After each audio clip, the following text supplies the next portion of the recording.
good morning, or afternoon, or if you're on the other side, good night. Today I wanted to talk about Catcher in the Rye.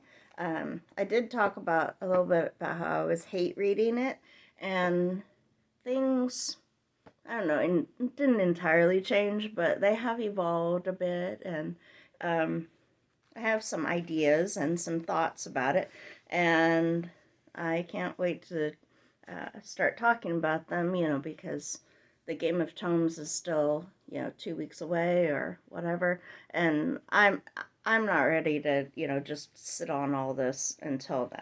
So I wanted to talk about it. Don't worry, I won't talk about all the tabs. Well, I might.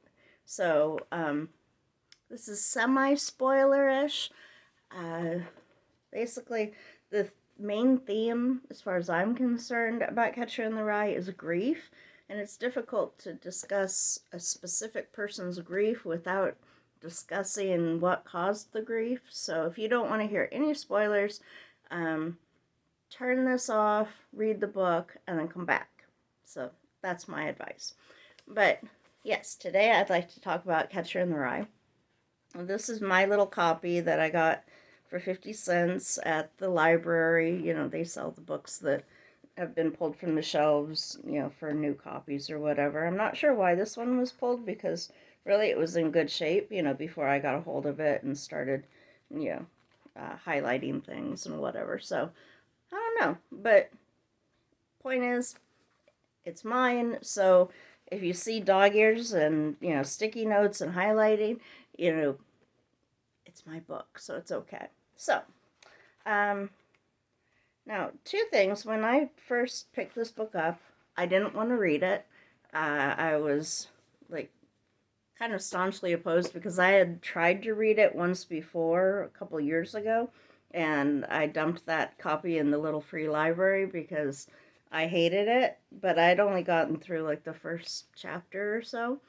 And the two concerns that I had were the two concerns that people had because it's been challenged and kicked out of schools, and it's a banned book and all that, or it has been in the past. So those were my concerns as well. Like, as a Christian, I don't want to hear somebody say GD 850 times, and I'm pretty sure it was pushing that because he says it almost every page. I was so sick of like hearing it, like after having uh, read the first page. It's right there. Yeah, like he just says GD GD GD like every single page, and when he misses it, that's right there. He usually makes up for it by saying it several times on another page. So, it just, I did not care for it. That was the main thing that made me want to pitch it out the window because not only is it offensive to me as a Christian, but also just it's gratuitous and like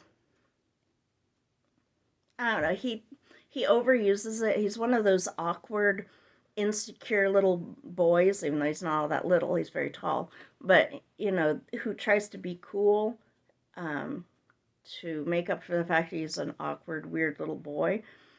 So he says a lot of cuss words. I don't know if you remember those in high school. Maybe you were that kid in high school. Maybe you're still that kid. But when I was in high school, I remember, boys, they were the most awkward creatures on the planet. And then they'd try to drop the F-bomb like they were part of stuff or they were cool or whatever. It's like, no, now you're just pathetic and weird. So, sorry.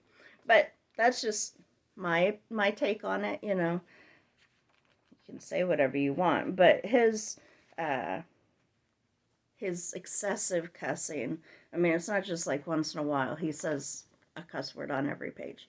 So there's a warning if you're trigger sensitive to that. I know I am, but I persevered for better or for worse. So the second thing, like I had heard that it was all about his sexual exploits or whatever. And even though that is kind of a main theme at the beginning of the book, it kind of peters out halfway through. And he keeps saying he could call this girl, but he doesn't feel like it. And, or he's not in the mood or whatever. So, like, at the second half, he's not really that way. I mean, he looks at girls all throughout the book and talks about girls throughout the book, but he's a teenage boy, so you expect that. So, yeah. So those were my two concerns. The first one was totally founded. He is a big old potty mouth. And the second one, yes, but no. So there you go. But the thing I really wanted to do is just talk about some of these quotes and things. Some of this stuff just made me laugh. Like him talking about visiting his professor, and everything smells like Vicks nose drops, and it was pretty depressing. And I'm not too crazy about sick people anyway. Same, Holden, same. And he's talking about his bumpy old chest and his skinny legs and stuff, like how, old men's bodies become old men's bodies. I don't know. That kind of amused me, but I mean, it's how it works. You get older and gravity turns against you, and before you know it, you're a pasty, scrawny little thing, or you go the other way and look like Jack Sprat's wife.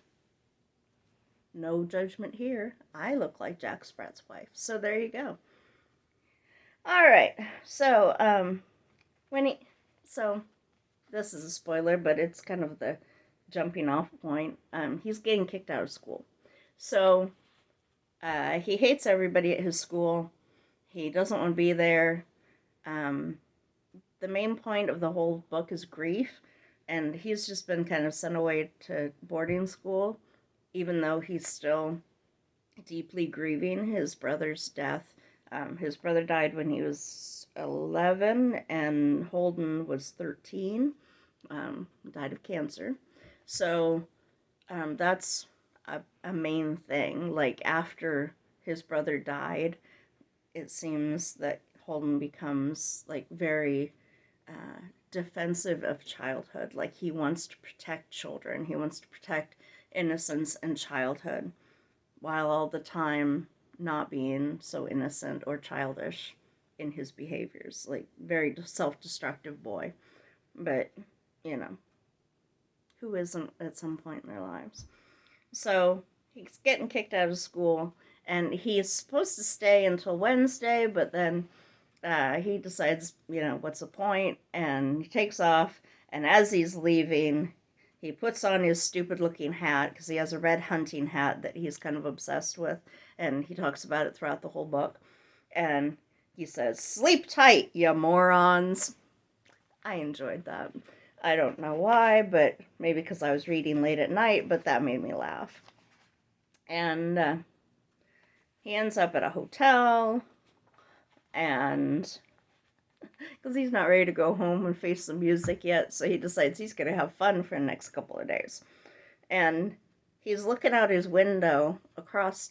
He ends up in the hotel, and he's complaining about how it overlooks the courtyard over to the other side of the hotel. Instead of getting a good view, he just got, the crummy courtyard view. Spoiled little rich boy, I'm telling you.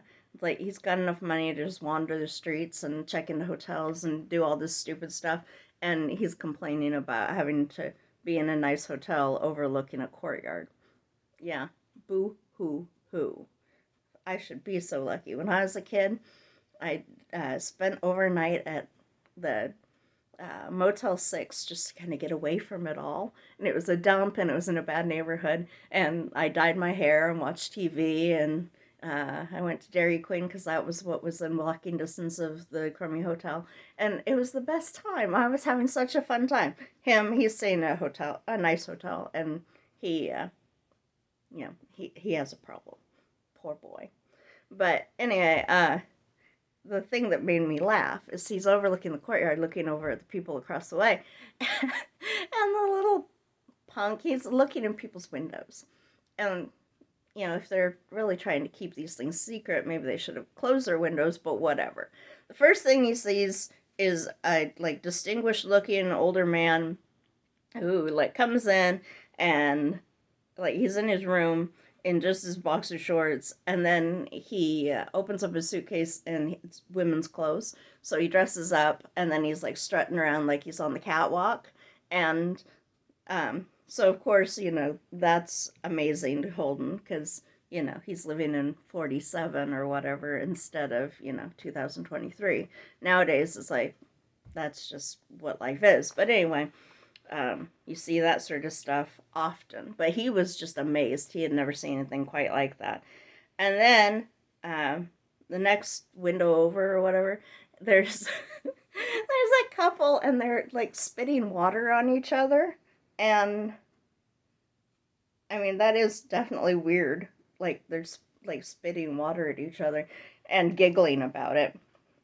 Clearly they were on something, I would think. But anyways, he says something like, you know, this whole place is full of perverts, and I'm probably the most normal person in the whole place, and that's saying something because he thinks he's quite the man of prowess, which he really isn't. But whatever, he thinks he is. And then, um, let's see what else.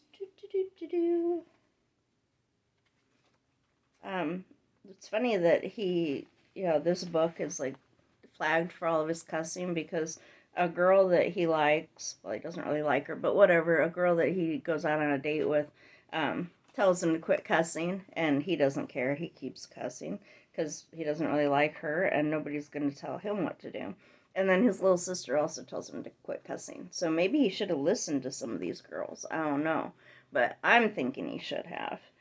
Anyway, um, one of the things that I thought was kind of profound and kind of interesting is he's sitting on the subway or train or bus, I don't remember. Anyways, he's sitting on some sort of public transportation next to these two nuns, and he gets to talking to them, and he's just amazed at their sacrifice and how they have nothing, and how just like they've chosen self-sacrifice, they've chosen these lives of service, and he can't imagine like the rich girls he knows doing anything like they did, and how like he imagines this girl's mother, like she might do it for an hour and then she'd quit and go have a fancy lunch somewhere, and he knows that that's not possible for these nuns. Like they don't quit and they don't go have fancy lunches anywhere, and it makes him really sad. Like they just they can't, like they don't have those luxuries and they've chosen them, but at the same time, like he thinks it's really sad. And it's interesting the things that make him sad. Obviously, he's already depressed because of the loss of his brother, but just little things that like strike him as sad. And I found those kind of interesting. Um, of course, he's a 16-year-old boy, so halfway through the book, he dedicates an entire paragraph to staring at these girls' legs while he's waiting for his date to come downstairs or upstairs, whatever. He's waiting for his date, and he's talking about how the girls sit and how they keep their legs, and this one has her ankles crossed, and this one has her knees crossed, and this one doesn't have her knees crossed, and like he's very excited, and he talks about how it's so sad that these girls will someday grow up and marry these dumb boys, and he was talking about how these are the kinds of boys and girls that they'll end up with, that talk about their cars all day, or that they'll beat them, or, do all these horrible things. And then it reminds him of a boy he knows. And he says, maybe you shouldn't feel too sorry for some of these swell girls getting married to these guys, or to them. They don't hurt anybody, most of them, and maybe they'll secretly all be terrific whistlers or something. Who knows? Not me. The idea that you marry somebody, but it's not so bad because, they're a terrific whistler, like this guy he knows. I was like, gosh, I hope, if I ever get married, that he can do something besides whistle. I really hope that, I really do. And something else that kills me about, oh, that's another thing. the way he speaks makes me so angry, and like just not angry, but like it's just nails on a chalkboard, you know? But then I've found myself using the phrase, it just kills me. He uses it all the time. Oh my gosh. It's infectious. It's like, I need to stop saying, oh, it kills me, because that's something he says and something that irritated me at the beginning of the book, and now look what happened. Now I'm one of them. So, uh, something that I thought was hilarious was he was talking to this guy he didn't like who was kind of honing in on his date. And he is like, and the guy backs up and he steps on this girl, on this lady's foot behind him. He probably broke every toe in her body. Like, every toe in her body. I don't even want to know where she's keeping all these extra toes, but that was just so funny. And he said, you know, he hates cars, and he says how he'd rather, you know, ride a horse, and he says a horse is at least human, for goodness sake. Okay, he didn't say goodness, but I'm cleaning it up because he's a potty mouth. And I'm just talking about how smart girls like morons and how dumb girls like morons. And it reminded me of that, I forget what show it was, but where the girl's talking to her parents and she says, um, you know, so dumb, or, you know, boys like, or smart girls like, or smart boys like dumb girls, and dumb boys like dumb girls. So what do the smart girls get? And the dad says, cats mostly. Same. But yeah, it reminds me of that. If you know what show that was from, let me know. Like, I can see them. I don't know. Is it Modern Family? I don't know. I can see them, but I can't tell you who it is. And something else about Holden is he hates like performances. He doesn't like movies. He doesn't like most music. He listens to music, but he doesn't like it because he thinks that the musicians are showing off, or they play a dumb song or whatever. Like, he has a lot of opinions about performers. And he doesn't like actors. He doesn't like theater because they're all phonies. He says phonies a lot. That didn't bother me as much as it bothered Carolyn from Carolyn Reads, but apparently, yeah, I mean, I know he does say phonies a lot. He thinks most people are phonies.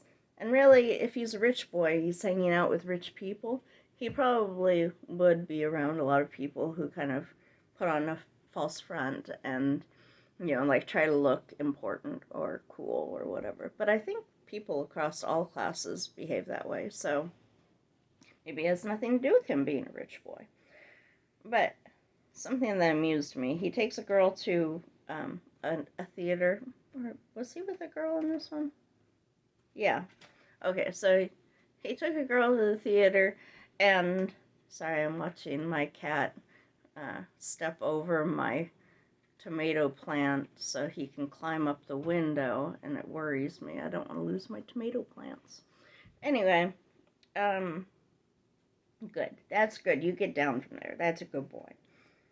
Anyway, he said that you know, there was the Rockettes doing their kicking thing, and then there was a man with roller skates who comes out, and he's telling jokes and roller skating and doing tricks like on his roller skates. And Holden says, he was a very good skater and all, but I couldn't enjoy it much. I kept picturing him practicing to be the guy that roller skates on the stage. It seems so stupid. It really does, when you think of it that way. Like, it does.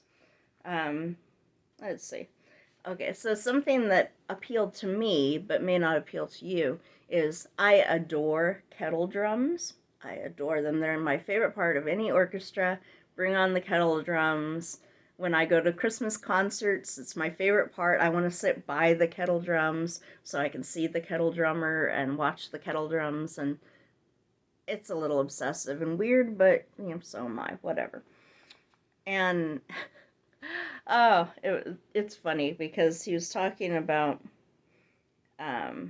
how he thought it was sacrilegious because they're watching a Christmas concert, everybody wearing these fancy costumes and everything. And he said that Jesus would probably have puked if he had seen it. And he didn't like it, and Sally called him a sacrilegious atheist for saying it. And he said, I probably am.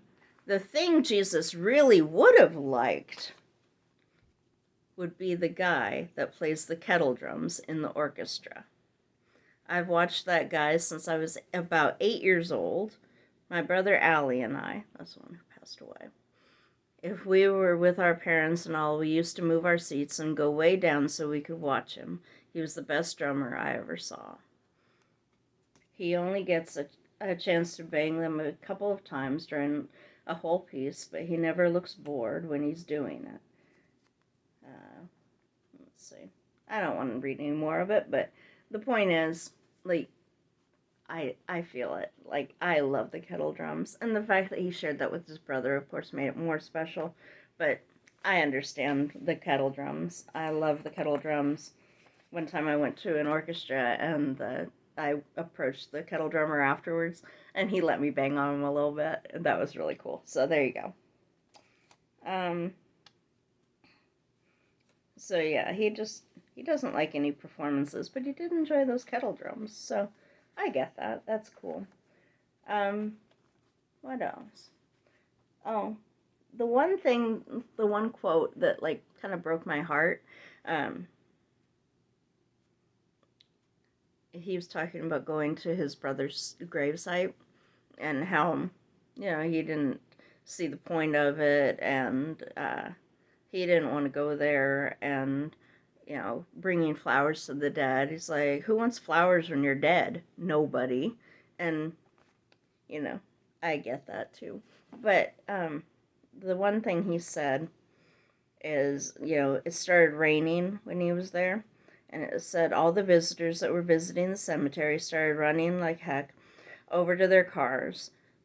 That's what nearly drove me crazy. All the visitors could get in their cars and turn on their radios and all, and then go someplace nice for dinner. Everybody except Allie. And, just the idea that, like, he had to leave his brother behind. Like, his brother couldn't escape being at the cemetery. He wasn't able to leave. That depresses me quite a bit. That was sad. And is there anything else?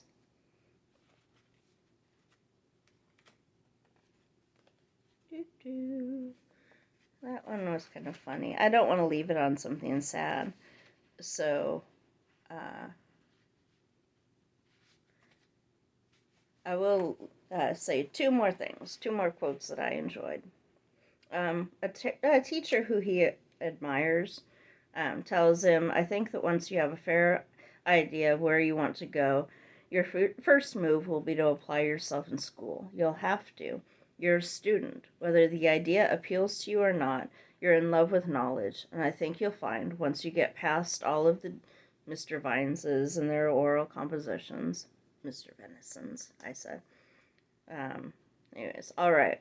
The Mr. Venisons. Once you get past all the Mr. Vincents, then you're going to start looking closer and closer. That is, if you want to, and if you look for it and wait for it, to the kind of information that will be very, very dear to your heart.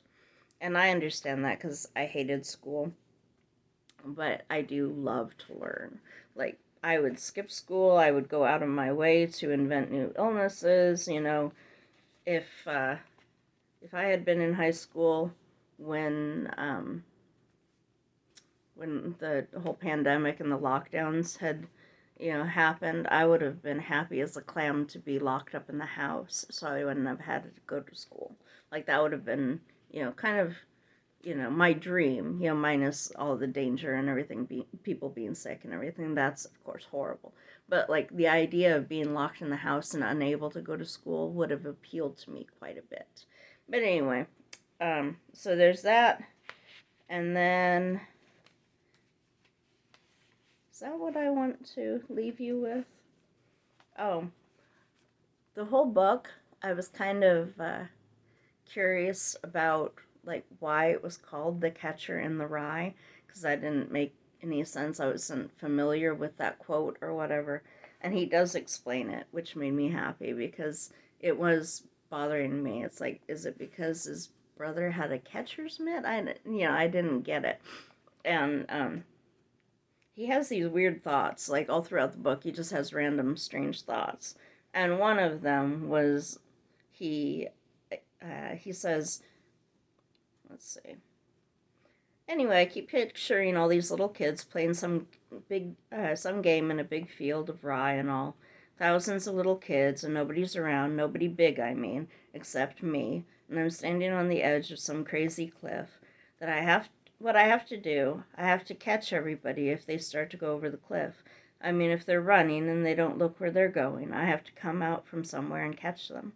That's all I do, all day. I'd just be the catcher in the rye and all. I know it's crazy, but that's the only thing I'd really like to be. I know it's crazy. And that was an answer to what do you want to be when you grow up, basically.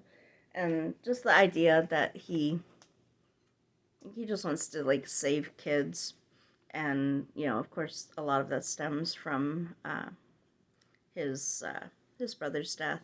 But he has a little sister, and she's like his favorite person in the whole world. And I didn't really get into their relationship, but he loves her, and he thinks about her a lot during his little adventure during this couple of days. And it's hard to remember that this book takes place in only a couple of days, or 24 hours, or anyway, I think it's 2 days. But yeah, he wants to protect innocence and childhood. And when you look at some of the adults in his life, you understand why he wants to protect innocence and childhood. But just the whole book is about that, about his grief and about how he wants to protect that, and how important innocence and childhood is. And I only gave it 2 stars because I didn't like all the cussing, and I didn't like I didn't like Holden, really. But, actually I should probably bump it up to 3 stars because I actually did enjoy parts of it. I would never read it again, but I mean, clearly, look at all these tabs I have. So, clearly I did get something out of it. So, yeah. So, take that for what it's worth, That's my opinion of this book. It's 3 stars. There's a lot that I didn't care for about it, but, there were a lot of interesting parts as well. And I liked it better than I thought, and I liked the second half better than the first half for sure. So, yeah. Yeah. So that's, kind of my, I don't know if it's a review really, but that's my reminiscence of my reading of The Catcher in the Rye. So let me know in the comments if you read it, if you liked it, what your favorite quotes were in it. And thank you for letting me talk for almost a half an hour about this book. I thank you so much, and thank you for watching, and I hope you have a great day.